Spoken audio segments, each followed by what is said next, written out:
Many thanks for sticking with us. Now, work has finally started on the 5-kilometer stretch of the Ablekuma-Mahia Road at Mahia in the West municipality.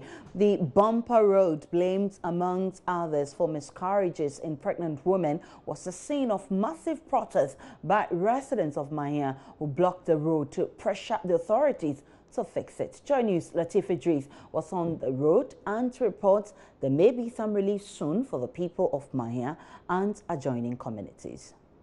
After years of suffering on the convoluted, bumpy road, JoyNews told a story about how the Mahia road is causing miscarriage among pregnant women. That story was subsequently followed by a violent demonstration by the youth of this community who protested government's inaction on the road. Now, today, it has gotten results. In the background, we can see the earth-moving machine busily working on the road, trying to bring the relief the people have been waiting for all these years. I'm happy now. I'm happy. We are suffering about past 2 years now. Our road is poor. We don't have proper road here. And today we are seeing the difference. About 1 week ago, we have a demonstration here because of our road is too bad. But now we are seeing the difference. The contractors are starting working on the road.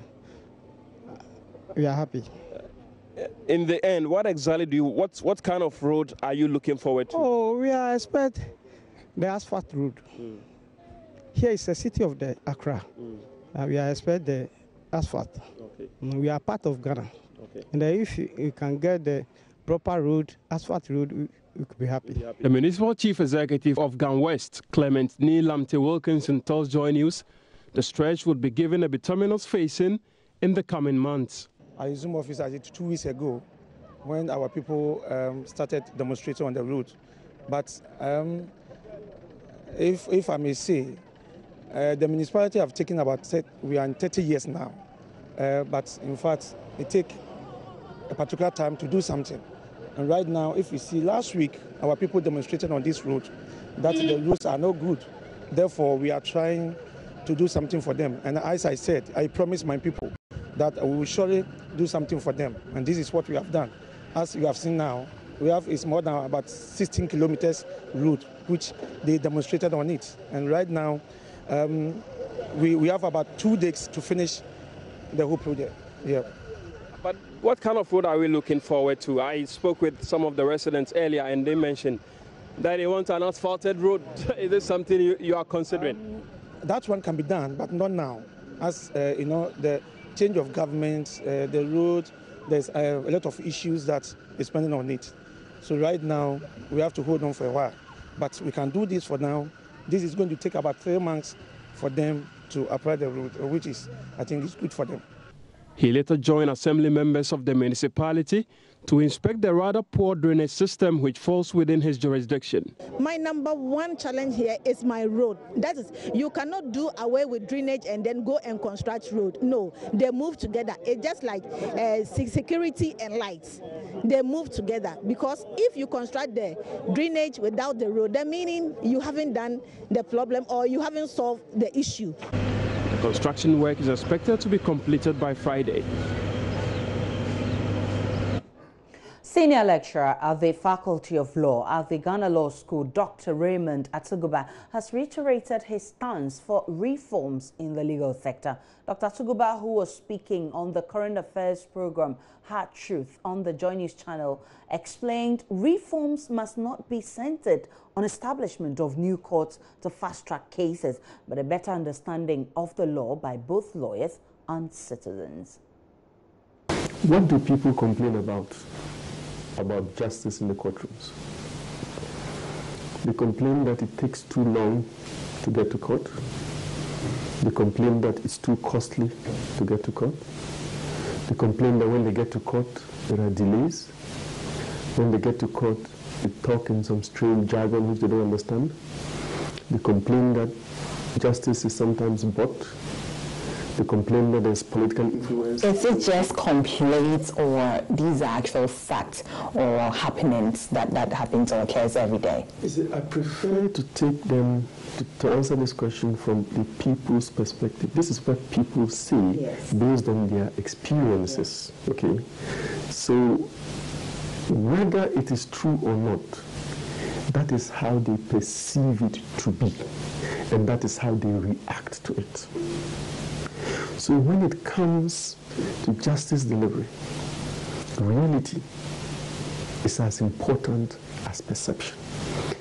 What has to be done is to change the system of the administration of justice. How might you have also contributed to the perpetuation of the system, and are you part of the problem? Can I say that perhaps you are part of the problem too? Definitely. We lawyers are part of the problem. To solve the issues in the legal sector, you have to solve it through external agencies. All along since independence, we have sought to solve the problems in the courts, solve the problems in the legal sector by using lawyers and judges. It's like telling someone with malaria, go and treat yourself. We have to get to the point where ordinary people outside the legal and justice domain determine the change that should happen there. If you leave it to lawyers and justice to change the legal and judicial sector, it will not happen. So you personally, what would you do, or what's your personal contribution, to fight the system? In 2008, I was asked to give a lecture at the Ghana Bar Association annual conference. And I proposed a number of reforms. A couple of years later, I was glad to see that one of the reforms had been adopted, which is... And you heard Raymond Atuguba there. He's a former executive secretary to the president. Of course, we'll take a break on the pulse, but when we come back, there is more to discuss.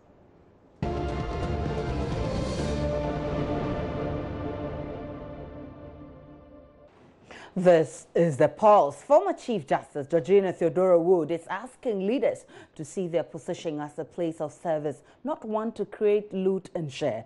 According to her, Ghana will be a better place if leaders of various positions stop seeing their various offices as places to amass wealth. She was speaking at a Thanksgiving service held in her honor by the Ringway Gospel Center Assemblies of God, marking her 70th birthday, which also coincided with her retirement as Chief Justice of Ghana. Clad in an all-white apparel, flanked by family, friends and colleagues, Ghana's first female Chief Justice joined the choir to sing and dance. Amid cheers and tears, Justice Georgina Theodora Wood gave thanks to God for a successful tenure of office.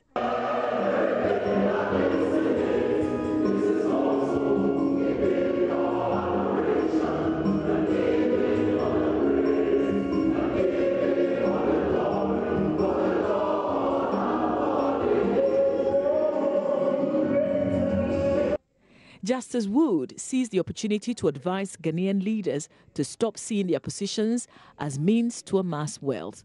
She opined that leadership positions are service to God and country. And I learned something from him. When even I think I was just a High Court judge.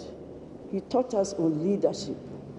And I remember, because at the time, if you are promoted in Ghana, they say you received a European appointment. So in my mind, I thought if you're a leader, then it's time to enjoy. That's the time when everybody has to bow down to you. That's the time when you receive rather than give.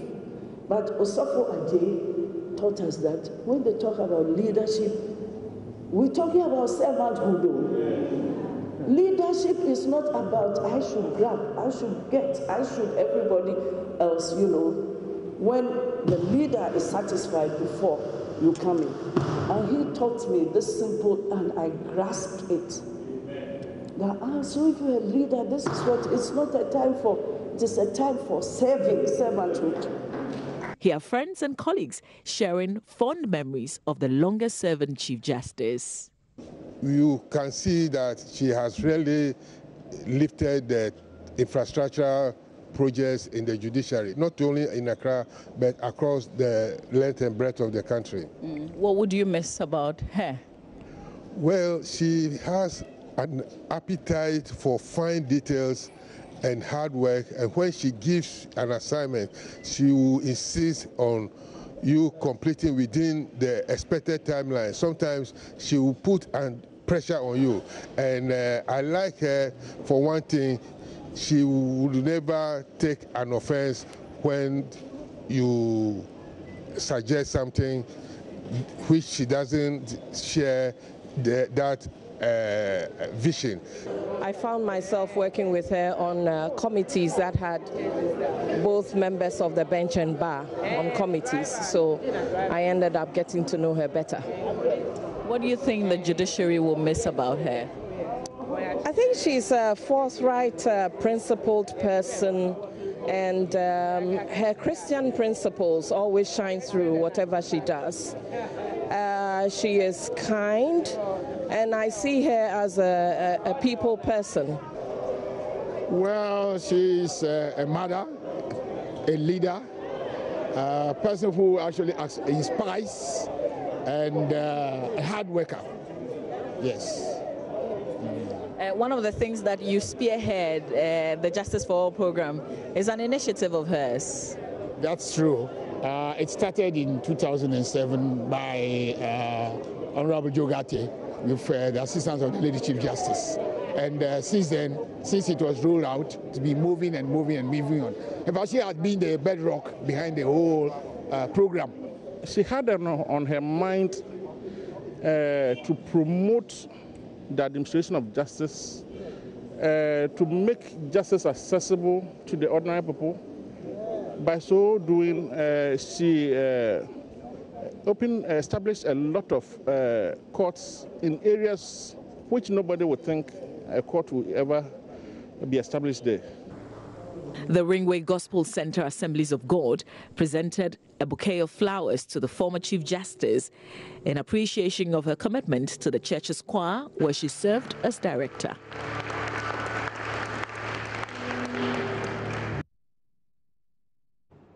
Of course, she'll be missed, as her colleagues describe her as one of the toughest ladies we've had in the judiciary, with all the achievements she's had in her position. But hey, the new CJ is also promising something very interesting for the judiciary, as her colleagues describe her as a no-nonsense person. We'll see how that pans out. But let's get into a very solemn mood. A bugle call, firing of volleys, 200 soldiers lining up on streets, leading to a military cemetery as Major Maxwell Mahama is buried on Friday. Well, the State Protocol Office has released details about Friday's state burial for the late Major Maxwell Adam Mahama. A statement from the office says a vigil will be held at the Arakan Officers' Mess at Burma Camp on Thursday, June 8 at 7 p.m. And then on Friday, June 9, the body will be moved to the forecourt of the State House at 6 a.m. for filing past. Commander Michael Labi of the Public Affairs Directorate of the Ghana Armed Forces has been speaking with JoyNews' Maxwell Agbagba on what to expect at the military ceremony on Friday. We are in the final phase of our preparatory works, and this evening we're going to start with a vigil. Tomorrow we have the burial service itself at the forecourt of the State House, and after that we do the interment at the military cemetery. Then subsequently there will be other funeral rites for the family in Bali and Tumo respectively. Now, yesterday when I was here, you were very busy editing, tributes and all of that. Tell us some of the hectic times that you have to go through to be able to put together this funeral within the short space that you had. Well, we've had a lot of immense support, and the family has been very supportive. The military is also putting its best. So within the shortest possible time, knowing very well that it's a state burial, we have to garner all the resources that we require, and at that short notice be able to put something together and to make the best out of it, to give our colleague a befitting burial. Now, we know that there will be a vigil later this evening here at the Burma camp. Is it going to be at the Arakan Mess, Arakan Barracks? Yeah, it's going to be held at the Arakan Officers Mess from 1900 hours. Most of the guests will be seated by 1830 hours, that is 6:30 p.m. And it's going to be like a normal service. Unlike normal waykeepings that we know, this will be conducted by the Directorate of Religious Affairs of the Ghana Armed Forces. And we'll start at 1900, that is 7 p.m. this evening. Okay, so who are we to expect at this vigil? Have you invited? Because we know this unfortunate incident has, caught the attention of, everybody here in Ghana. So who are we to expect at this vigil today? Well, I expect that there's going to be a lot of people from all walks of life. We're expecting some dignitaries would also pass through. And I can't mention all the list or the names here that we expect of them, but we expect a lot of people, prominent persons, some VIPs, members of the military high command, and various unit personnel, and all others who have been touched by this sudden demise of our colleague to pass through for the vigil. Okay. Now, the funeral is on Friday. Can you talk us through the program lineup before we come to the military aspect of it, which is going to be featured, prominently at the burial grounds? Can you just talk us through the program lineup, what it's going to be like from the 37 military hospital where the body will be conveyed to the Osu military cemetery? But we have first of all, it's going to be at the State House. Yes, that is where the burial service is going to be held. The body would be moved from the 37 military hospital after being dressed up and everything to the forecourt of the State House between 5:30 and 6 o'clock tomorrow, that is Friday morning. And from 6 a.m. when you have the opportunity for those who will be present there to file past between 6 o'clock and 08:50, that is by 8:30 the filing past would have been over, and for the burial service to start at exactly 9 o'clock. After burial service, which is also at the forecourt of the State House, then immediately after that we will have the interment at the Osu Military Cemetery. It's just a wall away, so there will be procession along the streets. We'll have a lot of military persons lining up the streets, and we will walk through the military cemetery for the interment. And after that, we will have funeral rites also at the forecourt of the State House. Then subsequently, maybe between the 13th and the 15th, they would have funeral rites also at Boli, and 15th to 16th also at Tumu. Okay. Yes. Now, President Akufo-Addo announced that he'll be given a state burial. We already know that, and then that will be with a full military honors. Now, what are some of the things that we are likely to see? We know usually at events like what we're going to see tomorrow, the casket will be draped in the Ghana flag. Yes, it will. He was on national duty. Once he's performing a military duty, he was still in active service. He's not retired. And so in the course of such death, you give him the full military burial. And taking the national dimension for which he lost his life, the president announced that it's going to be a state burial. So that means the state is more involved in how the affairs of the burial is conducted. So it is not only for the military itself, but the state itself is fully involved in it. And then that flag that will be used to cover the casket is the same flag that will be folded and given to the wife? Yes, once he was on a national assignment, and you pay the ultimate sacrifice while serving the country. And you know, our national colors, our flag is the soul and spirit of the country. And so it is an honor also that you have passed on while serving your country. So it is normally folded and given to the wife for keeps, for remembrance that his husband passed on whilst in service of this very colors that he was serving. Now tell us about the bugle call. What exactly is a bugle call? Bugle call is like a farewell call on the passing of